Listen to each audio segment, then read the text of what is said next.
Ya. Buenas noches. Yo estoy haciendo ese video para denunciar el destacamento de aquí de Los Altos de Fiusa, que tienen un atropello contra mí. Mi nombre es Julio Blanco. Todo el mundo me conoce aquí en Los Altos de Fiusa.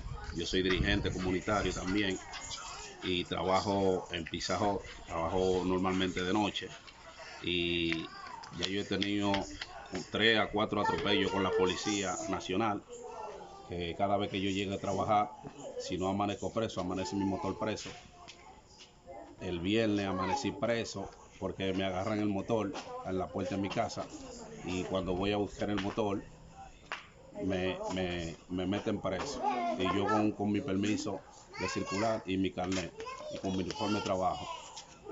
Hoy también llegué yo a trabajar y llegando a trabajar, agarra y se lleva mi motor preso también en la puerta de mi casa otra vez. Ya tienen un atropello contra mí, ya eso van 4 veces que sucede eso.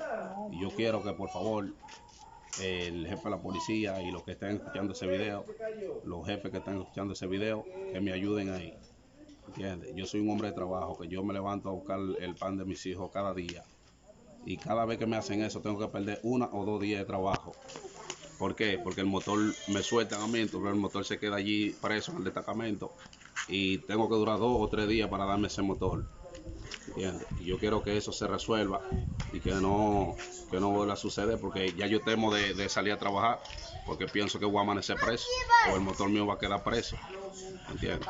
Yo incluso no hice ese video en el destacamento porque yo temo a que me dejaran preso. Por eso yo lo hice por el destacamento, donde no haya policía, porque yo temo que yo vaya a quedar preso. Gracias.